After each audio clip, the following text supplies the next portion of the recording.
Hey guys, it's Lindsay with Mango's Miracles. We're on season 1, episode 2 now, and today we're going to talk about all about feline fostering.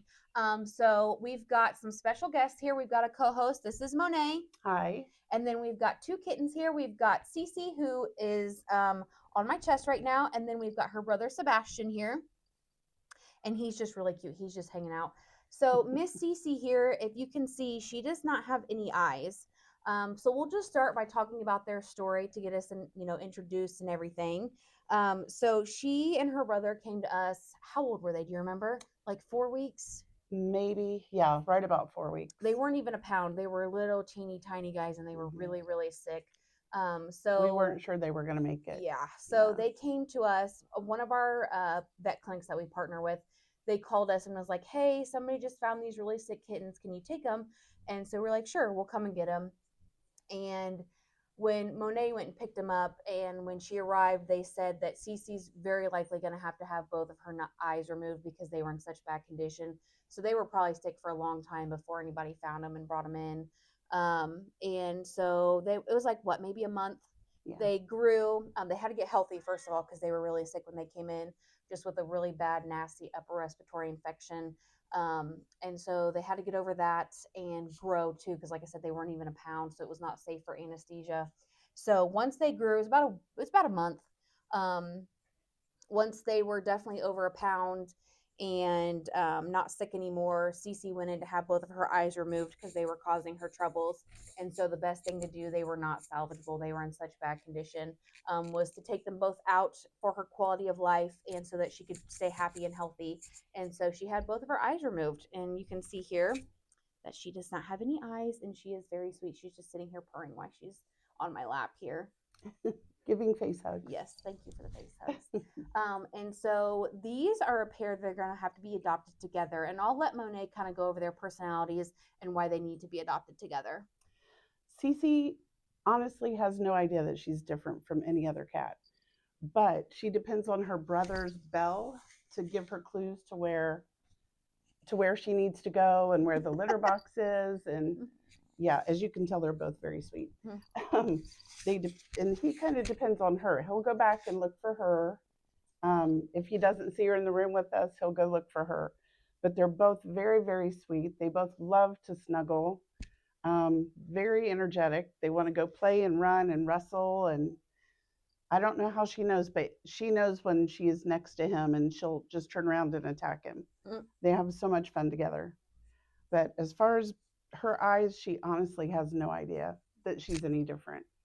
But she is very reliant on her brother to help identify where she's at in the house. And, if she needs help finding the food bowl or the litter box, her brother guides her to those places. So they're very reliant on each other, especially Cece. So we are going to require that they be adopted together. But they are available. So they're going to get fixed very soon. They're old enough now to get fixed. So they're going to go in what, like 2 weeks or less than 2 weeks, and they're going to be spayed. She'll be spayed. He'll be neutered. She was too small to have her eyes removed and spayed at the same time. They didn't want her under anesthesia that long. So once they're fixed, they're going to be ready to go home. So if you're interested in adopting them, just go ahead and fill out an application. I will add the link into the video, and you can fill out an application and get that process started. If you're looking to adopt a special needs duo, he's healthy, but obviously she has special needs with not having eyes. And with this kind of goes into why it's so important that we have fosters. And Monet's been an avid foster. She pretty much always has fosters. I can't think of a time that you've not had a foster since we've started in 2022. If we did not have people that could foster for us and for our program, and dogs and cats, but specifically cats in this episode, we would have not been able to help these little guys because we wouldn't have anywhere to put them. With them being so sick and with her being special needs and not being able to see, our building would have not been a good place for them, and we wouldn't have wanted to risk spreading their sickness to everybody else that's here. So having fosters is so important, because like I said, if we didn't have fosters, we wouldn't be able to do what we do because we're foster based and our building is so small. So with fostering, if you just want to talk about a little bit about fostering and your experience. Well, it's always fun to get new babies, whether they're sick or healthy, because they need us no matter what is going on with them. They come to us for a reason. And it's everybody says, how do you foster and let them go then when it's time? Usually there's another kitten or another litter that needs just as much help or more help than these guys did when I got them. So if you find them a good home, you know they're going to a good home, then you're ready for the next litter. That's Lunar in the background meowing. He's Yeah. running around, and he's telling us that he is very displeased with us not paying attention to him right now. Yes. But yeah, so what Monet said, there is always a waiting list. So once some of them go out, we literally have some waiting to come in. So once these two get adopted, we already have a list. We're working on a colony in Henry County. So as soon as these get adopted, we literally have some that are already waiting to come in. I just don't have anywhere to put them yet. And then with fostering, so um, you will keep them in for their entirety until they're ready to come to the building or PetSmart or until they have an approved adopter. Most of the time, though, they're going to be able to go to PetSmart or to our building, or like with right now, we're in Smitten Kitten. So once these guys get fixed, with them being special needs, we're actually going to hold on to them until they're adopted. Or if we're not having any bites on them, then we'll send them over to PetSmart because with them being blind, we want them to be in a smaller area. That way, she doesn't have such a hard time getting around and so many unfamiliar things. But most of the time, you'll hold on to them until they can come here. They can come to PetSmart, or if we're in Smitten Kitten. But sometimes they'll already have approved adopters before they even need to go anywhere. So they're just waiting until they get spayed or neutered, and then they're ready to go home. But with that, so you'll hold on to them. We ask that you transport them to and from their vet visit. That's the most and farthest transportation you'll need to do, or for their meet and greet, which is here at our building in Muncie.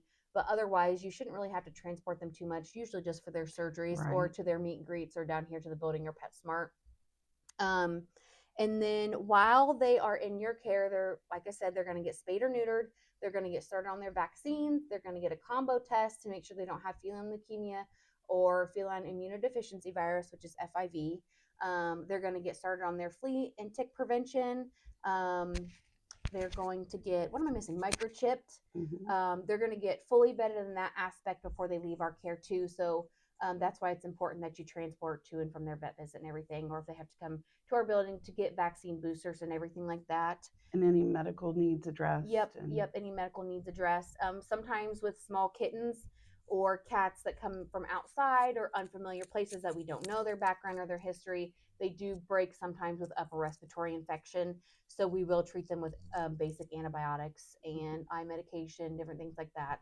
It's very, very common for cats to break with those, especially kind of depending on where they came from.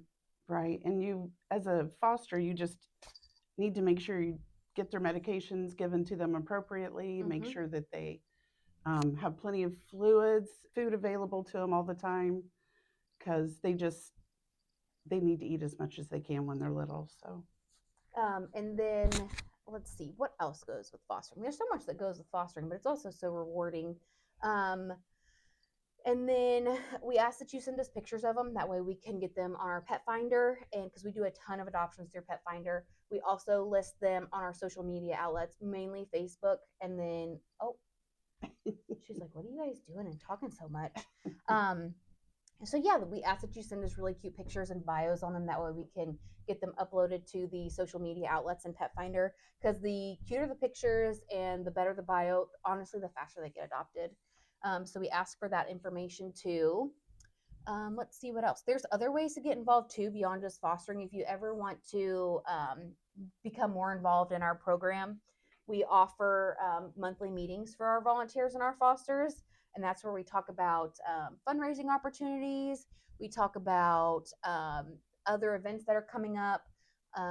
Let's see, we talk about all kinds of stuff while we're there too, but that's just like where you can get more involved if you ever want to be more than just a foster. You want to get involved with the background stuff too. That's definitely an option. You also take time to educate about how to give them their meds, how to, check different issues that they could possibly have if they need fluids. Anything that we could come up with, you can reach out to Lindsay or one of the other girls, and we'll find an answer to your question. And then if they ever get sick where they need to see the vet, we'll obviously schedule them a vet visit. We'll ask what works around your schedule. That way we can get them seen and get them into the vet. That way we can make sure that they stay happy and healthy and get everything taken care of before they're adopted out. And then going back to the spay and neuter, for that surgery, we're going to schedule that around your schedule too. Sorry, I've got CC hairs up my nose now. Made me all itchy. We're going to schedule that around your schedule too. So I'll say, hey, these are some dates that are available. What works best for your schedule? You can drop off the night before or drop off the morning of. We just make sure that it's very important that you do not miss those vet visits because we do get charged missed appointments.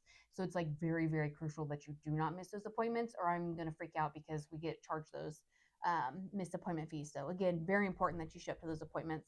If you give me plenty of notice, like, hey, it's 2 days before something came up, we're not going to be able to make that vet visit, no problem. That's totally fine. We'll reschedule it. And thank you for giving me a heads up with plenty of notice. That way we can get that rescheduled and that the vet clinic has time for them to fill that spot too.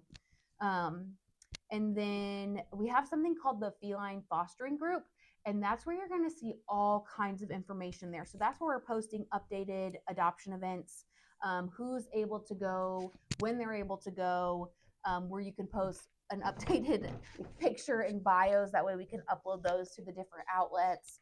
The Feline Fostering Group is where we're going to post all kind of important and crucial information, and that's on our Facebook. It's the Facebook group. I'm not going to give the actual name of the group because we try to keep that private for people who are within the organization. But that's another source of communication. Communication is so important. We need to have open communication. That way we can keep everybody updated. You can ask any questions. You always have access to us. That way, if anything ever rises, you have issues, we make sure that it's taken care of and taken care of promptly and correctly, because we want to make sure that everybody is happy, everybody is healthy, and that we're doing the right thing and that everybody gets everything that they need.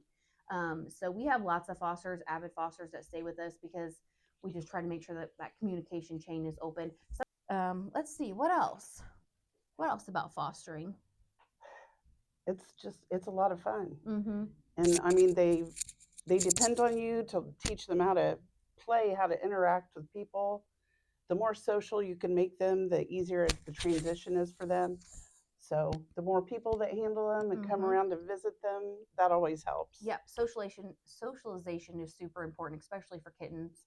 The more socialized and the more friendly that they are, usually the quicker they are to get adopted too. Because people want the happy-go-lucky, run up to you, love all over you kittens like these two are. Yeah. And you can tell that they've had a lot of socialization because they are very friendly and very outgoing. With the adult cats, sometimes they do take a little bit longer to get adopted out. But the good thing is, like I talked about, they can come to the building or they can go to PetSmart. So usually with the adults, it's just waiting until they can get spayed or neutered. They can usually get spayed or neutered pretty quickly because we're not waiting on a wait range for them. So the adults usually don't take as long in terms of getting them vetted, ready for adoption. But they do take a little bit longer to get adopted out because most people want kittens over adults, which I would prefer adults because you already know their personalities. They're not going to change. Yeah. But the good thing with them is once we have space at PetSmart or at the building, we can bring them here. And then I would say the adults probably do take a little bit longer to get adapted, wouldn't you? Yeah. They do take a little bit longer to decompress, go through that decompression stage before they feel comfortable.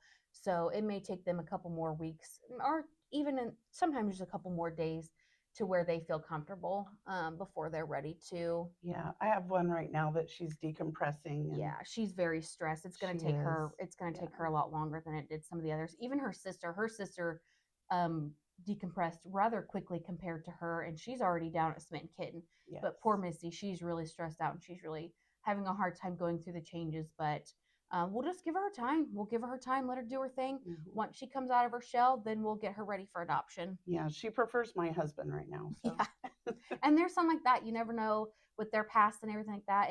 They may go towards one person over the other. It just kind of takes time, and that's where you just give them that decompression stage, and you just kind of let them decompress, adapt, and get used to all the different changes that have gone on in their life and the past couple weeks and everything like that. And it just takes some time. You just have to give them time.